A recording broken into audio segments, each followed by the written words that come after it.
आप सभी जिंदा दिल भाई बहनों को आपके अपने आपके चहेते स्वामी जोगिंदर योगाचार्य की सादर नमस्ते। उम्मीद करता हूं कि मेरे सभी जिंदा दिल भाई बहन एकदम शानदार, जानदार और जबरदस्त तरीके से अपने जीवन को जी रहे होंगे। ईश्वर की कृपा आप सब पर हमेशा बनी रहे, यही मेरी ईश्वर से प्रार्थना है, परमपिता परमात्मा से प्रार्थना है।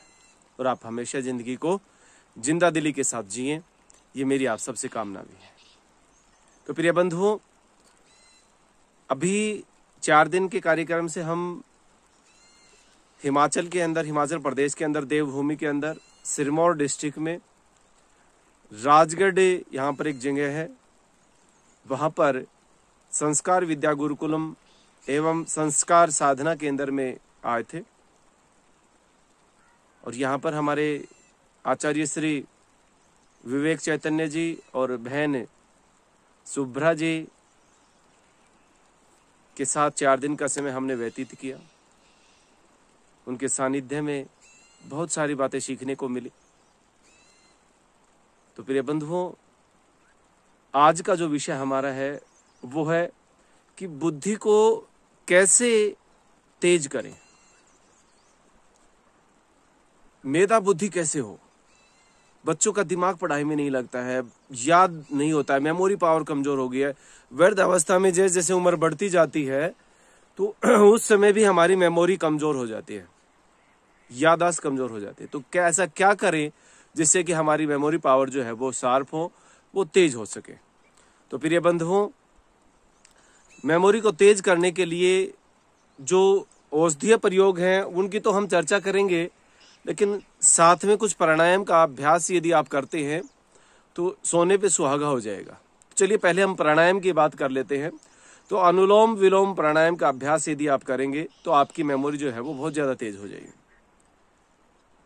और बहुत ही सरल और साधारण प्रयोग है। आपको राइट हैंड के अंगूठे से राइट नोज को बंद करना है। सब शुरुआत लेफ्ट नोज से करेंगे आप। डीपली ब्रीदिंग, लंबा गहरा श्वास अंदर भरना, फिर लेफ्ट नोज को मिडिल फिंगर्स 2 उंगलियों से बंद करके राइट नोज से श्वास को बाहर छोड़ देंगे। फिर राइट नोज से श्वास को अंदर भरना, लेफ्ट से बाहर छोड़ देना, हंसते हुए मुस्कुराते हुए चेहरे के साथ है।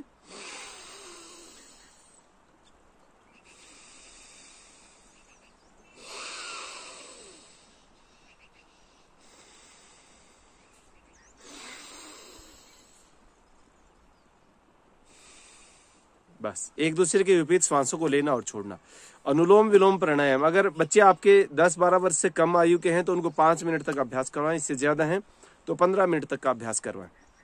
और जो मेरे युवा साथी भाई बहनें हैं या बुजुर्ग माताएं हैं या बुजुर्ग हैं, उन सब को कम से कम 15 मिनट और आधे घंटे तक भी आप अभ्यास बढ़ाएं, 1 घंटे तक भी अभ्यास बढ़ा।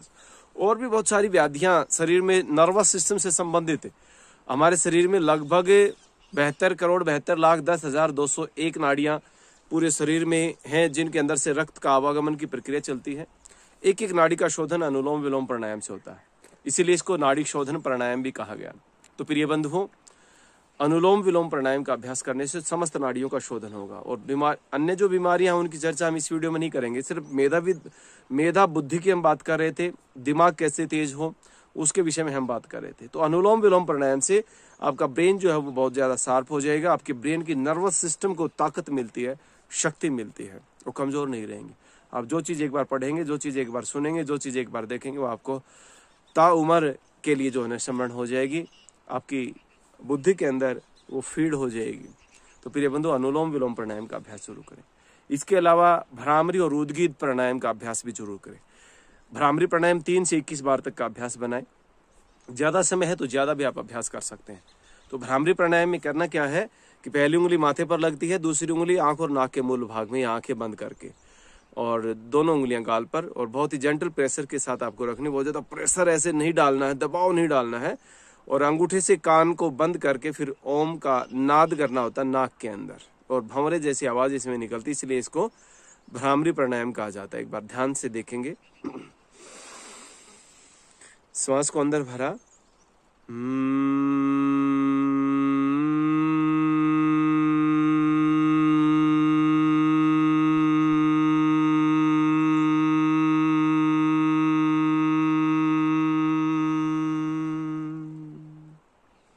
इस प्रकार से 3 से 21 बार तक आप भ्रामरी प्राणायाम का अभ्यास करें और उसके बाद साथ साथ बिना आंखें खोले हाथ हटाए और ज्ञान मुद्रा में बैठ करके, ध्यान मुद्रा में बैठ करके ओम का जाप करें, उद्गीत प्राणायाम का अभ्यास करेंगे।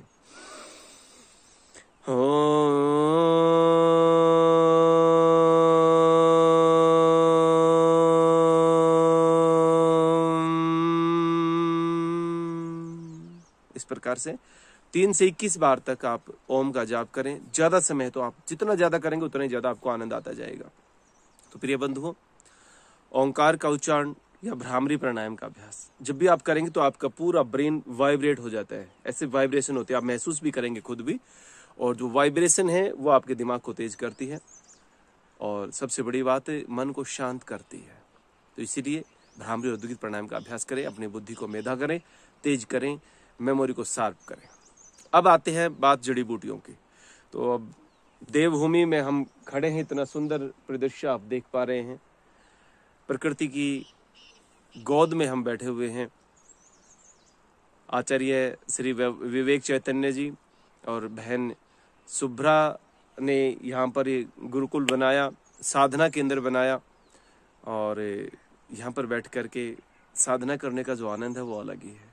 और तो देवभूमि में और जड़ी बूटियों की एक खान में कहूँगा कि जो हिमाचल प्रदेश है वो है, तो यहाँ पर अगर जड़ी बूटियों की बात ना करें तो फिर अच्छा नहीं।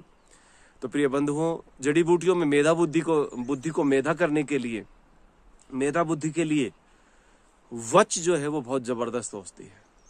हम जब शास्त्री करते थे, पढ़ते थे, उस समय जब हम खुद नहीं पता था कि हमें इस क्षेत्र में जाना है, औषधियों के में, आयुर्वेद के क्षेत्र में, उस समय आचार्य जी ने हमें एक वच औषधि का नाम बताया था कि अगर दिमाग तेज करना है तो वच औषधि का जो है ना आप सेवन करें। और वो वच इतनी बुद्धि को तीव्र करती है और इतनी जल्दी करती है, ये खुद हमने उस समय खा करके देखा था। हम उसको वच को सेवन करके और फिर जो भी पढ़ते थे, रसायनात पढ़ते, अगले दिन एग्जाम के लिए चले जाते थे पेपर देने, और तो सब का सब जो है ना लर्न रहता था, याद रहता था। तो प्रिय बंधुओं, जिसको भी बुद्धि को मेधा करना है, तेज करना है, वो जो है ना वच का सेवन करे। आधा चम्मच सुबह, आधा चम्मच शाम को, केवल वच। और हाँ, एक प्रयोग और कर सकते हैं इसमें, आप ब्रह्मी को भी साथ में इसके अंदर मिला सकते हैं। ब्रह्मी जो औषधि होती है, ब्रह्मी का तो नाम आप सबने सुना होगा। सूखी जो है ना ब्रह्मी को लेना अपनसारी के पास से, और वच लेना, दोनों बराबर मात्रा में, 100 ग्राम ब्रह्मी 100 ग्राम वच लेकर के, और उसको कूट करके बारीक पाउडर बना लें, कपड़े में से छान लें चूनी के अंदर से, और दोनों को मिक्स करके रख लें। फिर आधा चम्मच सुबह, आधा चम्मच शाम को ले लें। जो बड़े हैं वो 1-1 चम्मच भी सेवन कर सकते हैं, कोई दिक्कत नहीं। पॉसिबल हो तो गाय के दूध के साथ इसका आप सेवन करें, कोसे दूध के साथ, गुनगुने दूध के साथ आप इसका सेवन करें, गाय के दूध के साथ में। बहुत ही चमत्कारी प्रयोग है प्रिय बंधुओं। तो इस प्रयोग को आप करके अपनी बुद्धि को तेज कर सकते हैं, अपनी बुद्धि को मेधा कर सकते हैं, और अपनी मेमोरी को शार्प कर सकते हैं। तो इन शब्दों के साथ उम्मीद करूंगा कि आप सभी इसका प्रयोग करेंगे और जीवन में लाभ उठाएंगे। जिन बच्चों का दिमाग कमजोर हो गया, पढ़ाई में नहीं मन लगता है, उनको आप इसका सेवन करवाएं, उनका मन पढ़ाई में लगने लगेगा और मन जो है शांत होगा। बीपी की प्रॉब्लम है या डिप्रेशन की प्रॉब्लम है, एंजाइटी की प्रॉब्लम है, उसमें भी ये औषधियां काम करती हैं आपकी। प्रिय बंधुओं, इन औषधियों का प्रयोग करके अपने जीवन को सुखमय बनाए, आनंद में बनाए, और हमेशा जब तक जिए आपकी मेमोरी ऐसी शार्प रहे, आपकी मेमोरी ऐसी तेज रहे, और कोई भी बात आप ना भूलें। लेकिन आपसे निवेदन है कि जो जीवन में खराब हिस्सा आपका था उसको भूल जाना, क्योंकि कड़वी गोलियां निगलने के लिए होती हैं, चबाने के लिए नहीं होती हैं।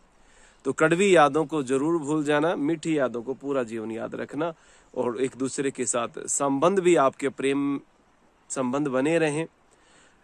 चाहे वो कोई भी संबंध आपके परिवार में है, चाहे वो पिता पुत्र का है, चाहे वो माता पुत्र का है, चाहे वो सास बहू का है, जो भी संबंध आपके हैं, सामाजिक दायित्व जो भी हैं, उन संबंधों में सब में आपके प्रेम बना रहे, वात्सल्य बना रहे, और हमेशा एक दूसरे के साथ बैठ करके जब भी अवसर मिले तो हमेशा हंसा करो, मुस्कुराया करो, खिलखिलाया करो। इससे भी आपकी बुद्धि तेज होती है, क्योंकि टेंशन नहीं होगी, स्ट्रेस नहीं होगा, तो फिर अपने आप दिमाग आपका तेज रहेगा। ये कमजोर तभी होता है जब ज्यादा स्ट्रेस लेवल बढ़ता है। तो इसीलिए सभी परिवार वालों के साथ मिलजुल करके रहें, आनंद से अपने जीवन को व्यतीत करें। इन्हीं शब्दों के साथ आप सभी प्रिय बंधुओं का बहुत बहुत धन्यवाद, धन्यवाद, धन्यवाद।